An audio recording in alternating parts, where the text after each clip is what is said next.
विद्या प्रकाशन मंदिर private limited.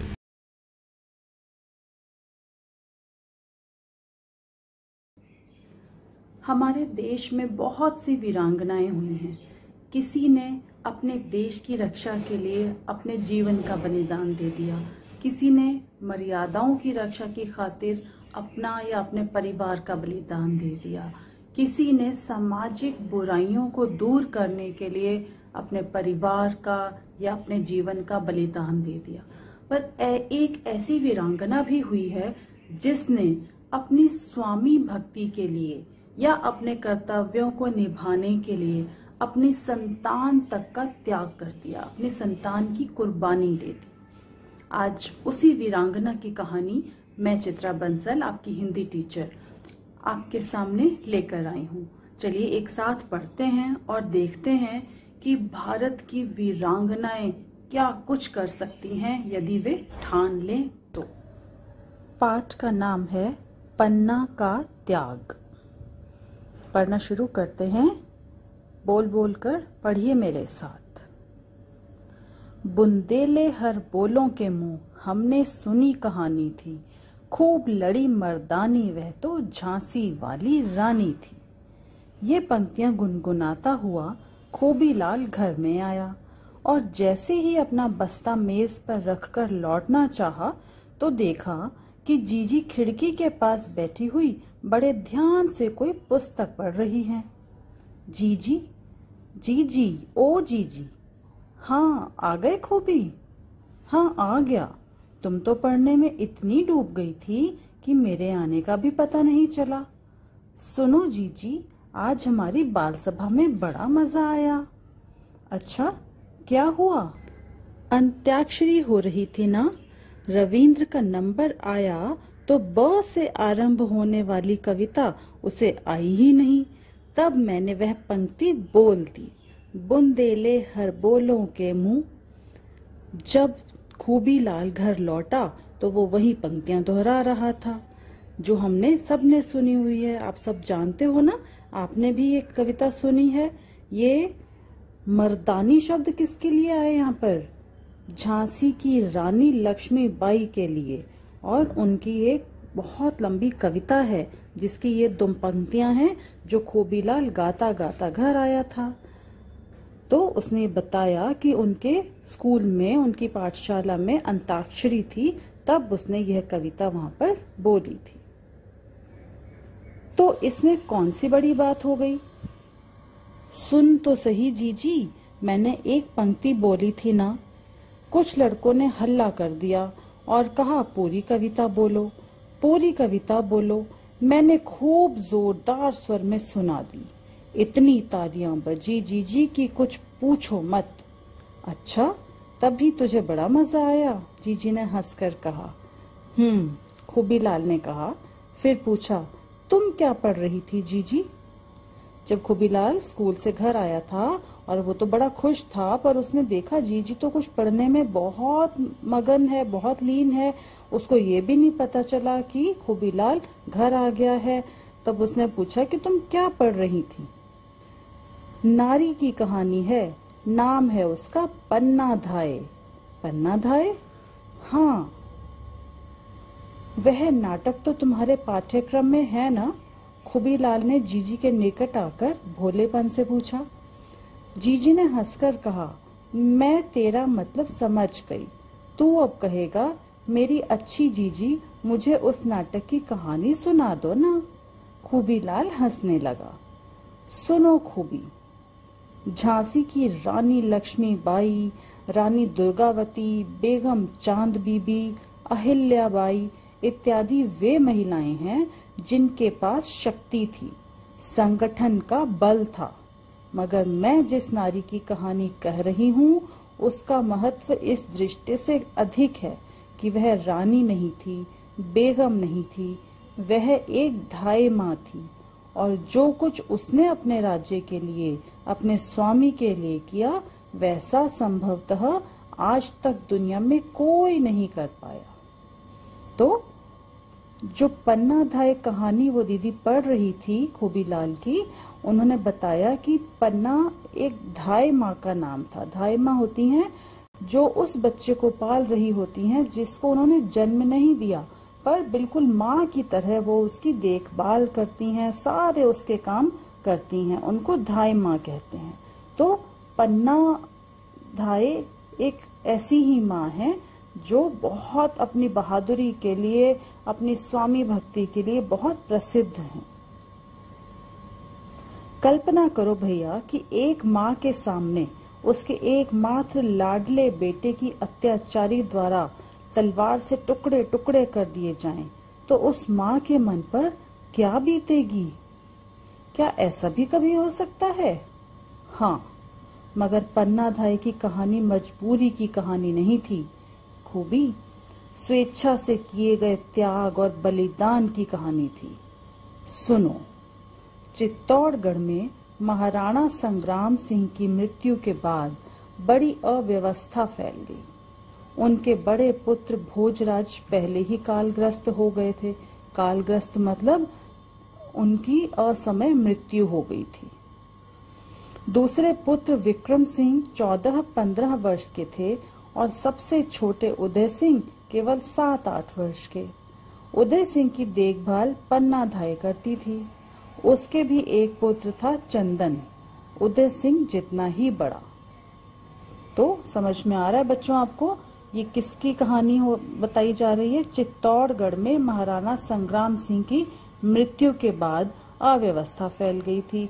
उनके 3 पुत्र थे, उसमें से पहले भोजराज, उनकी भी मृत्यु हो गई थी असमय ही। अब दूसरे पुत्र कौन थे? विक्रम सिंह, वो 14 वर्ष के थे। और तीसरे कौन से थे? सबसे छोटे उदय सिंह, वो 7-8 वर्ष के थे। ठीक है, अब उदय सिंह की देखभाल कौन करती थी? पन्ना धाई करती थी। और पन्ना धाई का खुद का भी एक बेटा था जिसका नाम था चंदन, और उसकी उम्र भी उदय सिंह के जितनी ही थी। महाराणा संग्राम सिंह के निधन के बाद, मतलब मृत्यु के बाद, विक्रम सिंह का राज तिलक किया गया। मतलब अब राज्य कौन संभालता था? दोनों भाइयों में से बड़ा विक्रम सिंह। मगर दासी पुत्र बनवीर उस समय भयंकर षड्यंत्र में लगा हुआ था। उसने छोटे बड़े कर्मचारियों को अपनी ओर मिला लिया था और चित्तौड़ की राजगद्दी पर घात लगाए बैठा था। यानी कि एक दासी थी उनके महल में, उसका पुत्र था बनवीर। वो चाहता था कि ये राजगद्दी, ये राजमहल सब कुछ मुझे मिल जाए। तो वो षड्यंत्र रच रहा था, कोई उपाय सोच रहा था कि किस तरह से मैं इस राजमहल का राजा बन जाऊं। खूबीलाल, थोड़ी कल्पना करो कि जहां अधिकांश कर्मचारी पथ भ्रष्ट हो गए हों, मतलब अपने पथ से हट गए हों, अपना कर्तव्य भूल गए हों, और अबोध राजकुमार राजनीति की चाल से अनभिज्ञ हों। अबोध मतलब भोले भाले, अनभिज्ञ मतलब अनजान। मतलब दोनों राजकुमार बेचारे छोटे छोटे से थे, वो तो जानते भी नहीं थे कि राजनीति में कितनी कितनी चालाकियां होती हैं, कितने धोखे से लोग क्या क्या कर सकते हैं। तो वहां क्या परिणाम हुए होंगे? खूबीलाल स्तब्ध होकर सुन रहा था। स्तब्ध मतलब हैरान होकर वो सुन रहा था कि उसकी जीजी उसे अब आगे क्या बताने वाली हैं। बोला, सचमुच उनकी स्थिति कठिन हो गई होगी जीजी। कठिन ही नहीं खूबी, भयंकर रूप से दुर्भाग्यपूर्ण हो गई थी। उस महादुष्ट ने, किसको कहा जा रहा है महादुष्ट? दासी के पुत्र बनवीर को। तो उस महादुष्ट ने एक चाल चली थी। नवरात्र में उसने सारे चित्तौड़ में नाच रंग का आयोजन कराया था और उसमें विशेष रूप से दोनों राजकुमारों को बुलाने की योजना बनाई थी। अच्छा, हाँ, उसकी योजना थी कि नाच रंग में लगी जनता को धोखे में रखकर वह दोनों की हत्या करवा देगा और तब उसका मार्ग निष्कंटक हो जाएगा। निष्कंटक मतलब बिना किसी कांटे के, बिना किसी रुकावट के। यानी कि उसके रास्ते में कौन 2 कांटे उसे नजर आ रहे थे? दोनों राजकुमार, विक्रम सिंह और उदय सिंह। तो उसने सोचा था वो उन दोनों को मरवा देगा तो पूरा राजपाट उसे मिल जाएगा। विक्रम सिंह तो उस धोखे में आ गया, मगर उदय सिंह पर पन्ना धाई ढाल बनकर छाई हुई थी। ढाल बनकर मतलब उसकी रक्षा के लिए वो हर समय तैनात थी, इसलिए वह उसे धोखे में नहीं फंसा सका। बनवीर भी जानता था कि जब तक पन्नाधाय है तब तक उदय सिंह को धोखे से मारना संभव नहीं होगा। उधर पन्नाधाय को भी पता चल गया था कि नगर व्यापी नाच रंग के बीच हत्याकांड करने वाला है, मगर वह उदय सिंह को लेकर कहीं बाहर भी नहीं जा सकती थी। क्यों जीजी? बनवीर के आदमी सब और चौकसी पर थे और बाहर निकलना निरापद नहीं था, मतलब बाहर निकलने में तो और ज्यादा मुश्किल थी। महल में उसे छिपाने से भी कोई लाभ नहीं था, क्योंकि सभी और बनवीर के भेदिये मौजूद थे। भेदिये मतलब जो उसको महल का भेद बताते थे, सारी जानकारी महल के बारे में बनवीर तक पहुंचाते थे। ऐसे बहुत से लोग आसपास मौजूद थे। इस भयंकर संकट में पन्नाधाय ने अपने मन में एक ऐसा दृढ़ संकल्प कर लिया था जैसा कोई माँ शायद नहीं कर सकती। दृढ़ संकल्प मतलब उसने पूरा निश्चय कर लिया था, ठान लिया था कि वो किसी भी कीमत पर उदय सिंह के प्राण जरूर बचाएगी। उसने उदय सिंह को नाच रंग में नहीं जाने दिया था, इसलिए वह रूठकर रसोई घर में ही सो गया था। कीरत नाम का बारी पन्नाधाय का भक्त था। वह महलों में झूठी पत्तलें इकट्ठी करके ले जाने का काम करता था। पन्नाधाय ने उसे सिसोदिया वंश की आन बचाने के लिए यह काम सौंपा कि वह अपने टोकरे में उदय सिंह को छिपाकर चित्तौड़ के किले से बाहर पहुंचा दे और पन्नाधाय के वहां आने तक उसकी रक्षा करे। कीरत बारी बात और धर्म का धनी था। उधर कीरत गया और इधर पन्नाधाय का एकमात्र बेटा चंदन तमाशा देख कर लौटा।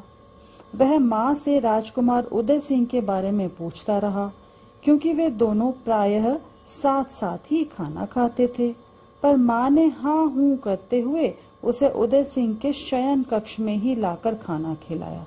शयन कक्ष मतलब आराम करने का कमरा।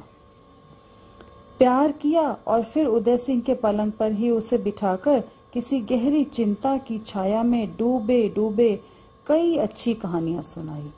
माँ की ममता की छाती पर पत्थर रखकर वह सब कुछ कह रही थी जो दुनिया की कोई माँ कभी नहीं कर सकती।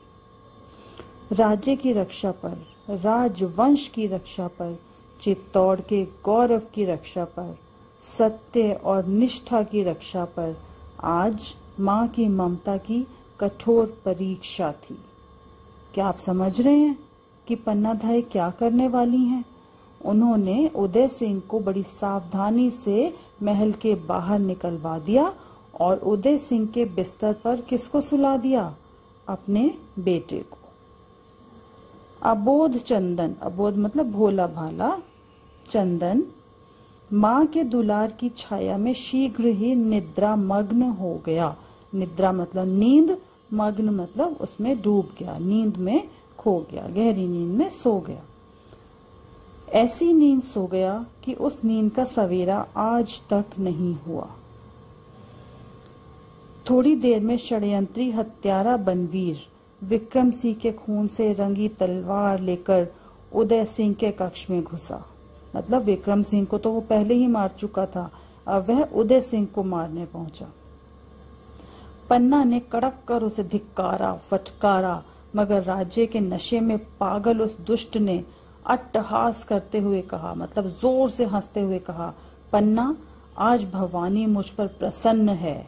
देख, इस तलवार की धार पर सिसोदिया वंश के दोनों सपूतों का खून अब एक होने वाला है। आज तो उदय सिंह को मेरे हाथों से नहीं बचा सकेगी। ये सब किसने कहा? बनवीर ने। और बनवीर कौन था?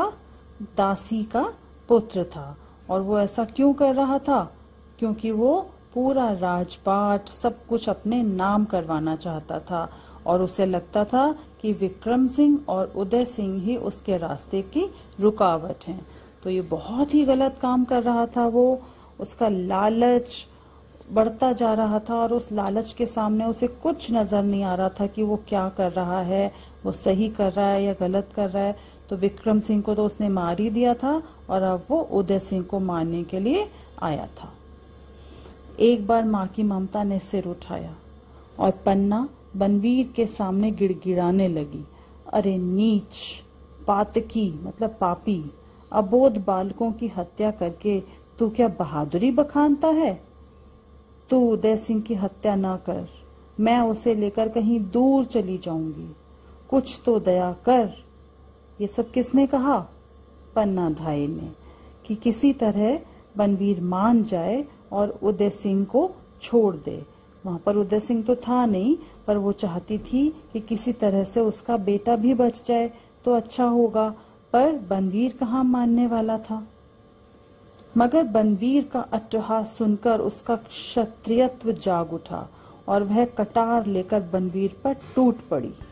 तो पन्ना धाय की वीरता, उसकी बहादुरी, उसका साहस जाग उठा। उसने सोचा कि वो आखिरी कोशिश तो कर ही सकती है कि उदय सिंह भी बच जाए और उसका बेटा भी बच जाए। तो उसने क्या किया? मगर बनवीर का अट्टहास सुनकर उसका क्षत्रियत्व जाग उठा और वह कटार लेकर बनवीर पर टूट पड़ी। भाग्य दुष्टों का भी साथ देता है खूबी। बनवीर की बाह में ही कटार का वार कर बैठी और क्रोध से फुंकारते हुए उसने पलंग पर सोए बच्चे पर तलवार चला दी। पलंग पर से चीख तक नहीं उठी। माँ के कलेजे को भेद कर जो चीख उठी वह आज भी चित्तौड़ के खंडहरों में गूंज रही होगी।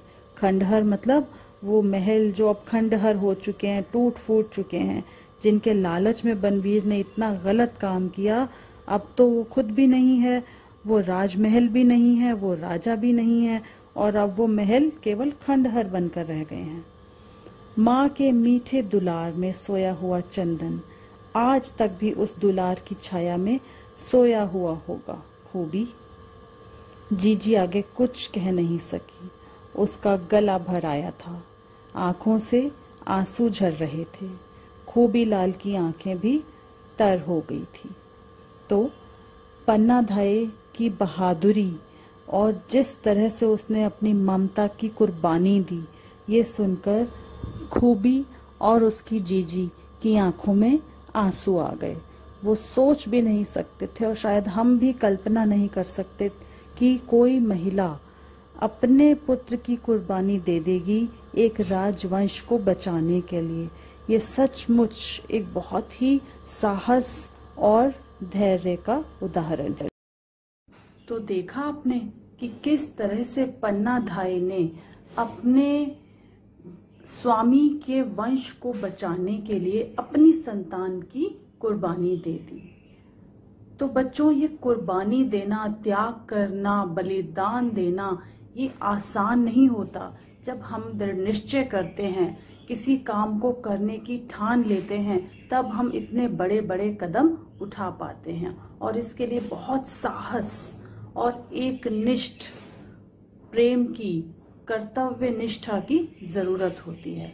आप ऐसी कहानियां पढ़िए, और भी अनेक वीरांगनाएं, वीर पुरुष हमारे भारत में हुए हैं, उनके बारे में पढ़िए, उनकी जीवनियां पढ़िए और अच्छी अच्छी बातें सीखने की, जानने की कोशिश कीजिए।